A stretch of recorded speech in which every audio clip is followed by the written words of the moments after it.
ஓம் சாய்ராம். என் அன்பு செல்லமே, என்னுடைய தங்கமே, எதற்காக அழுகிறாய்? இப்பொழுதெல்லாம் நீ எதற்காக அழுகிறாய் என்பதை எனக்கு புரியவில்லை. ஏனென்றால் எதுக்கெடுத்தாலும் அழுகிறாய்.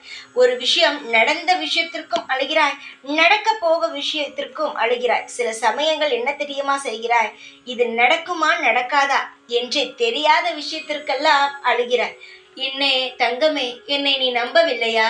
உன் வாழ்க்கையில் நடக்கப் போகும் விஷயத்தை நினைத்து அழுகிறாயே. நான் உன்னுடைய வாழ்க்கையை அழகாக மாற்றுவேன் என்ற நம்பிக்கை உனக்கு இல்லையா? எதற்காக தேவையில்லாமல் நடக்காத விஷயத்திற்கும், இன்னும் உன் வாழ்க்கையில் அது நடக்குமா என்று தெரியாத விஷயத்திற்கும் எதற்காக அழுகிறாய்? அழாதே. எந்த ஒரு விஷயமாக இருந்தாலும் அதை நான் பார்த்து கொள்வேன். எவ்வளவு பெரிய விஷயமாக இருந்தாலும் அதை நான் சரி செய்து விடுவேன். எனக்கு பெரிய விஷயம் சிறிய விஷயமெல்லாம் கிடையாது. உனக்குத்தான் வாழ்க்கையில் இது பெரிய விஷயம் சிறிய விஷயம் என்று மாற்றி மாற்றி பார்ப்பாய். ஆனால் எனக்கு அப்படி கிடையாது. எதுவாக இருந்தாலும் அது ஒரே மாதிரி தான். எனக்கு எல்லாமே ஒரே மாதிரி தான். அதை நீ புரிந்து கொள்.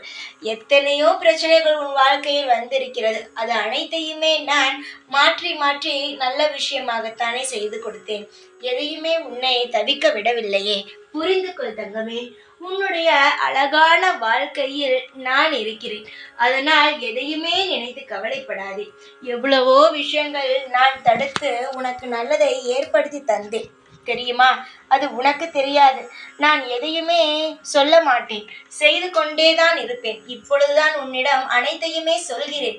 அதுவும் எதற்கென்றால் நீ கவலைப்படுகிறாய், அழுது கொண்டே இருக்கிறாய் என்பதற்காகத்தான் இப்பொழுது அடிக்கடி உன்னிடம் வந்து நான் பேசிக்கொண்டே இருக்கிறேன், பேசிக்கொண்டே தான் இருப்பேன். என்னுடைய அழகான உறவு எப்பொழுதுமே சிரித்து பூத்து குலுங்க வேண்டும். அதை விட்டுவிட்டு நடக்காத விஷயத்திற்கும் அது நடந்து விடுமோ என்ற பயந்து பயந்து அழும் பொழுது அழுகை மட்டும்தான் மிச்சமாக இருக்கிறதே தவிர வேறு எதுவுமே உன் வாழ்க்கையில் இப்பொழுது மிச்சமாக இல்லை. கவலையுடன் தான் இருக்கிறாய். கேட்டால் சாய் எதுவுமே செய்யவில்லை என்று சொல்கிறாய். தங்கமே, நான் செய்கிறேனோ இல்லையோ, நீயாக இருந்து வா. உனக்கானது அனைத்துமே உனக்கு கிடைக்கும். எதுவுமே கிடைக்கவில்லையே என்று நினைக்காதே. நல்லது நடக்கும் என்று நம்பு. நீ எந்த அளவுக்கு உன்னை நீ நம்புகிறாயோ அந்த அளவுக்கு உன் வாழ்க்கையில் நீ பேரும் புகழுடனும் சந்தோஷமாக இருப்பாய். நீ சந்தோஷமாக இருக்க வேண்டும் என்று தான் ஒவ்வொரு விஷயத்தையும் நான் பார்த்து பார்த்து செய்து கொண்டே இருக்கிறேன். சீக்கிரமாக அனைத்துமே நான் ஏற்பாடு செய்து வைத்ததுபடி நடக்கும். கவலைகள் இல்லாமல் நிம்மதியாக இரு. நான் இதை மட்டும்தான் சொல்வேன். அனைத்தையும் செய்து காட்டுகிறேன். என்னுடைய அழகான உறவே, எப்பொழுதும் நிம்மதியாக இரு. உனக்காக நான் இருக்கிறேன் என்பதை மறந்து விடாதே. எப்பொழுதும் உன் கூடவே இருப்பேன். இந்த சாய்நான். ஓம் சாய்ராம்.